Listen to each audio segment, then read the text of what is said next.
오늘의 말씀의 제목은 베델에서 회복하라. 2021년 경제 포럼을 보니까 ESG라는 용어가 사용되기 시작합니다. ESG라는 용어를 들어보셨나요? ESG란 환경보호, 사회공헌, 윤리경영의 줄임말입니다. 기업이 환경보호에 앞장서고 사회적 약자에 대한 지원 및 사회공헌 활동을 활발히 하며 법과 윤리를 철저히 준수하는 윤리경영을 실천하는 것을 말합니다. 유럽연합 EU나 미국 등지에서는 이미 기업을 평가할 때 ESG가 중요한 기준으로 자리 잡고 있습니다. 우리나라는 시작이지만 지속 성장을 위해 ESG는 선택이 아닌 필수라는 데 세계적으로 공감대가 형성되어 있습니다. ESG는 기업이 얼마나 돈을 잘 버느냐를 평가하는 것이 아니라 어떻게 돈을 벌고 쓰여지는지를 평가하는 비재무적 성과 지표입니다. 예전 기업의 윤리는 사훈적이었다면 이제는 공익적인 부분의 책임과 의무를 말합니다. 이 말씀을 드리는 것은 교회도 이제는 내 교회의 부흥보다 사회적 책임과 의무가 먼저 예수님의 사랑으로 나타나야만 합니다. 지금 교회가 세상에서 지탄을 받는 것도 코로나19 때문이기도 하지만 근본적인 문제는 내 교회 성장만을 추구하는 부흥신앙으로 변질되어 예수님의 사랑이 세상으로 흘러나가지 못하고 세상의 변화를 주도하지 못하였기 때문에 그렇습니다. 교회의 부흥과 기독교의 성장은 교회를 통해서 예수 그리스도의 사랑이 세상으로 흘러나가면 그 능력으로 세상은 반드시 변하고 시대를 이끌어갈 하나님의 역사가 나타납니다. 기독교 역사는 시대와 환경에 따라 부흥 성장한 것이 아니라 하나님의 관계를 통해서만 이루어졌습니다. 성경은 하나님과의 관계를 잘못하고 고생한 사람들의 간증입니다. 고난이 유익이라고 간증합니다. 믿음의 조상 아브라함도 하나님의 관계를 잘못하였고 나의 옛것을 버릴 때까지 고생하였습니다. 나중에 아브라함이 다 버리고 나니까 하나님의 관계가 회복되니 하늘의 신령한 은혜가 부어진 것입니다. 첫째, 아브라함이 처음에 잘 깨닫지 못해서 하는 일마다 아브라함은 고생을 합니다. 왜 그럴까요? 아브라함은 잘 믿은 것 같은데요. 하나님의 말씀에 따라 친척 본토 아버지 집을 떠나서 하나님께서 인도하시는 축복의 땅 가나안 땅으로 들어왔는데 왜 기근이 올까요? 무엇 때문에 농사가 안 됩니까? 그래서 아브라함은 하는 일마다 안 되니까 애굽으로 내려갔다 올라갔다 그랬습니다. 가족들의 다툼이 왜 일어나는지, 사랑하는 가족 롯이 왜 내 곁을 떠나야 되는지 그 이유를 모르는 겁니다. 하나님께서는 갈대의 우레에서 가져온 모든 것을 다 내어 버리라는 것입니다. 이 말씀의 뜻이 무엇입니까? 세상 것을 다 내려놓아야 한다는 겁니다. 하늘의 신령한 축복을 주겠다는 것이죠. 오늘 우리들은 하나님의 은혜 가운데 내가 갖고 있는 모든 문제를 붙들고 하나님 앞에 기도합니다. 하나님, 내가 이 문제를 해결해 주세요. 이 문제를 해결받아야만 됩니다라고 내가 꼭 필요한 것 모든 문제를 들고 나와서 하나님 앞에 기도하지만 우리 하나님은 그런 것조차 모든 것을 다 내려놓아야만이 하나님의 뜻이 이루어지고 하나님의 말씀 가운데 정말 신령한 은혜의 복을 받을 수 있다라고 말하는 겁니다. 본문 2절에 보니까 야곱이 이에 자기 집안 사람들과 자기와 함께한 모든 자들에게 이르되 너희 중에 있는 이방 신상을 버리고 자신을 정결케 하고 너희의 의복을 받고 입으라. 하나님의 관계가 먼저 회복되면 이방 신상을 버려야 되고 자신을 정결케 하고 너희들의 의복을 받고 입으라고 말씀합니다. 그래서 야곱은 사랑하는 가족들을 향해서 이제 자신을 정결케 하라고 합니다. 다시 베델로 올라가는 것이, 다시 베델의 삶이 자신을 정결케 하는 것이다, 깨끗게 하는 것이다, 지금 이렇게 이야기하고 있는 겁니다. 음식이 아무리 비싸다 할지라도 음식에 머리카락이 빠져 있든지 벌레 같은 것이 들어있다면 그 음식을 먹을 수 있겠습니까? 여러분, 깨끗해야 됩니다. 정결해야 됩니다. 두 번째, 자신을 정결케 하는 것은 하나님 앞에 회개하는 겁니다. 정결케 되는 방법은 여러 가지가 있나요? 지식이 쌓여지면 정결해지나요? 박사가 되면 정결해지나요? 몸을 깨끗이 씻으면 정결해가 되나요? 아닙니다. 단 한 가지입니다. 하나님 앞에 나가서 하나님 앞에 회개하는 겁니다. 회개할 때 하나님께서 우리를 정결케 해 주시는 것입니다. 그래서 하나님은 우리가 뭐 큰 일을 행하기를 원하지 않아요. 먼저 우리 자신이 정결하기를 원하십니다. 우리가 하나님 믿는 거 중요합니다. 일하는 거 너무나 중요합니다. 그러나 일보다 중요한 것은 자신을 정결케 하는 겁니다. 하나님 앞에 엎드려서 회개하면 큰 일을 할 수 있습니다. 그러나 회개하지 않고 큰 일을 하려고 한다면 본인도 시험 들고 교회도 시험 들고 다른 사람들에게 상처는 주는 일들이 비일비재하게 일어납니다. 그래서 일하기 전에 먼저 자신을 정결케 해야 됩니다. 회개하면 모두를 용서해 주시고 세상이 줄 수 없는 참된 평화를 하나님께서 허락하여 줄 줄로 믿습니다. 회개함으로 정결하고 하나님께서 주시는 은혜를 늘 받아 누리는 영적 배들로 다시 올라가 회복의 은혜를 받으시기 바랍니다. 마태복음 5장 8절에 보니까 마음이 정결한 자는 하나님을 볼 것이요 정결한 사람, 깨끗한 사람은 하나님을 본대요. 정결하고 정결한 마음으로 하나님 앞에 늘 가까이 가는 영적 배들로 올라가는 이것은 큰 은혜입니다. 저와 여러분도 날마다 이러한 은혜가 여러분 삶 속에서 일어나기 바랍니다. 세 번째, 의복을 바꾸어 입어야 합니다. 본문 2절에 보니까 야곱이 이에 자기 집안 사람들과 자기와 함께한 모든 자들에게 이르되 너희 중에 있는 이방 신상을 버리고 자신을 정결케 하고 너희들의 의복을 바꿔 입으라. 의복을 바꿔 입으라는 말씀은 구체적인 삶의 변화를 의미합니다. 새로운 삶을 살라는 그런 이야기죠.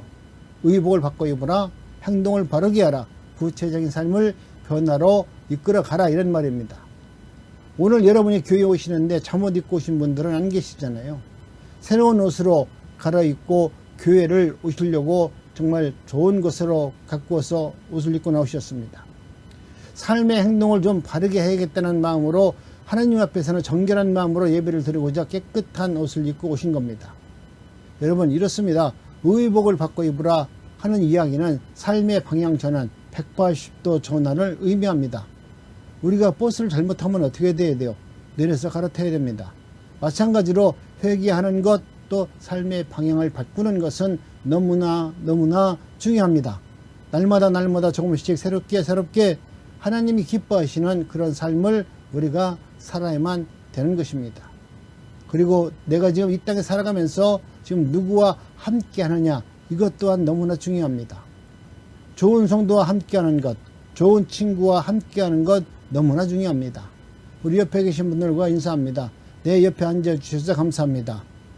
네, 아멘. 교인 가운데서도 기도하시는 사람, 봉사하는 사람, 하나님 뜻대로 살려고 하는 그런 사람들과 성도님들이 함께 있으면 언젠가 그렇게 되는 겁니다. 닮아가게 되어 있습니다. 우리는 다른 사람들로부터 좋은 영향을 받아야 하는 동시에 더 중요한 것은 다른 사람들에게 선한 영향력을 미치면서 사는 것입니다. 가장 중요한 것은 예수 안에 있는 사람이 내가 예수를 믿는 것을 보고 다른 사람들이 나를 통해서 예수를 영접하고 예수님을 믿는 것입니다.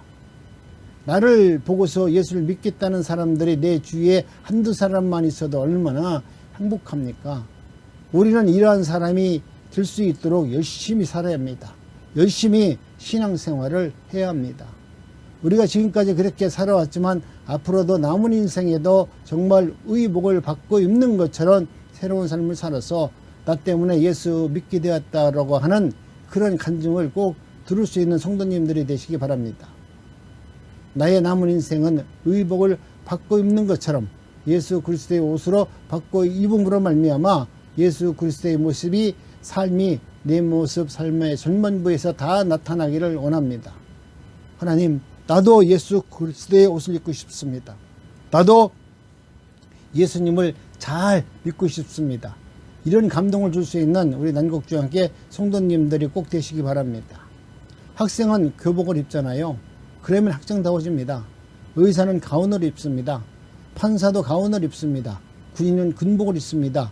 그러면 그렇게 그러다워지는 모습으로 변하는 것입니다. 여러분, 옷이라는 게 그만큼 중요합니다. 오늘 하나님께서 우리를 향하여 의복을 바꿔 입으라, 그리스도의 옷을 입으라, 예수님처럼 살아라, 그런 이야기입니다. 내가 당신을 보니까 나도 예수를 믿고 싶습니다. 저 사람은 진실로 예수를 믿는 사람이다. 이런 감동을 주는 삶을 살라는 이야기입니다. 사도행전 11장 26절에 보면 그리스도인이라는 말씀이 나옵니다. 예수님을 믿는 사람들을 바라보면서 이 사람은 정말로 그리스도인이다. 예수님을 닮은 사람이다. 예수님께 속한 사람이다. 이런 말을 듣는 것입니다. 사랑하는 성도 여러분, 코로나19로 인해서 어려운 세상이지만 그럼에도 불구하고 우리는 우상을 버리고 하나님을 잘 섬기고 그리고 정결하게 하고 기도하고 회개해서 우리의 마음이 정결케 하고 의복을 받고 입는 것처럼 예수 믿는 사람답게 다른 사람들에게 감동을 주며 날마다 하나님이 계시해 주시는 베델로 다시 올라가시기 바랍니다. 야곱은 지금 이 축복을 하나님께로부터 받게 되었는데 30년 동안 아주 캄캄했던 것입니다. 베델에서 은혜를 받고 난 뒤 삼촌집에서 종살이하며 고생되어질 때는 하나님의 은혜를 잃어버리지 않았습니다. 그러나 재산을 얻고 어마어마한 축복을 받고 나온 이후부터 그는 하나님을 잃어버린 겁니다.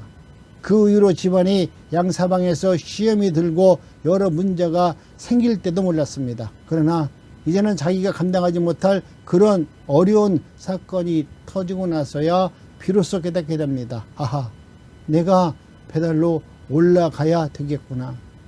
지금 하나님께서 우리에게 요구하시는 것은 베델로 올라가라는 겁니다. 창세기 35장 3절에 보면 우리가 일어나 베델로 올라가자 나의 환난 날에 내가 응답하시며 나의 가는 길에서 나와 함께 하신 하나님께 내가 거기서 단을 쌓으려 하노라 하매.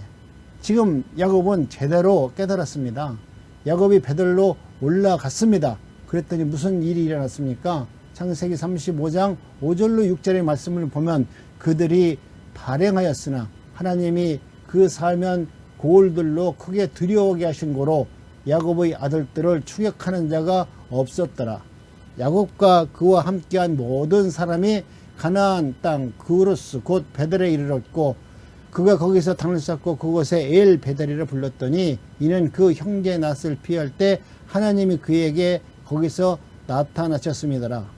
여기서 지금 베델이 도망하면서 추적해 와야 할 원한 맺힌 자들이 전부 베델이 올라간 이후에 그들은 겁을 먹고 추격을 못하게 되었다. 이렇게 말씀합니다. 지금 베델에 올라갔더니 그런 역사가 일어났다는 겁니다. 여러분, 오늘 우리도 세상 가운데 어려운 문제가 있습니다. 그럴 때마다 여러분이 그 문제를 여러분이 해결하려고 하지 마시고 그 문제를 가지고 하나님 앞에 나오면 하나님께서 모든 문제를 해결해 주시는 겁니다.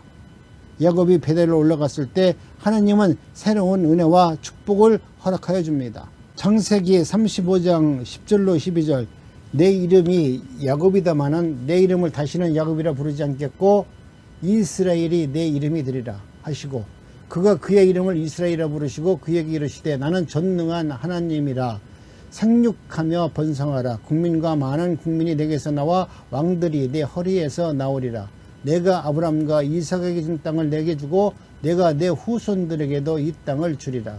여기서 중요한 말씀이 나오잖아요. 야곱에게 다시 한번 신분을 회복시켜 줍니다. 내 이름이 무엇이냐? 야곱입니다.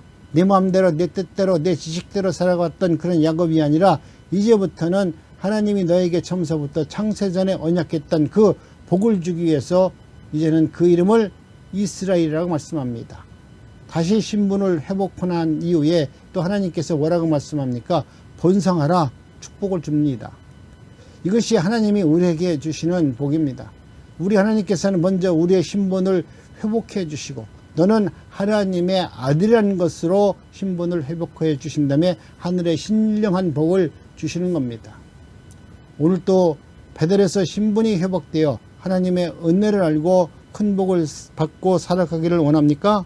그러면 저와 여러분들도 이제 하나님의 은혜의 자리 베델로 올라가시기 바랍니다. 내 이름이 야곱이다마는 내 이름을 다시는 야곱이라 부르지 않겠고 이스라엘이 내 이름이 되리라. 아멘. 저와 여러분도 영적 베델로 올라가서 지금 내 이름이 어떤 이름을 갖고 있습니까? 세상적 이름을 갖고 있는 것이 아니라 베델로 올라가 너는 이제는 그리스도인이라는 새 이름을 받아서 2021년 복된 인생, 승리자의 인생을 사시기 바랍니다. 아멘.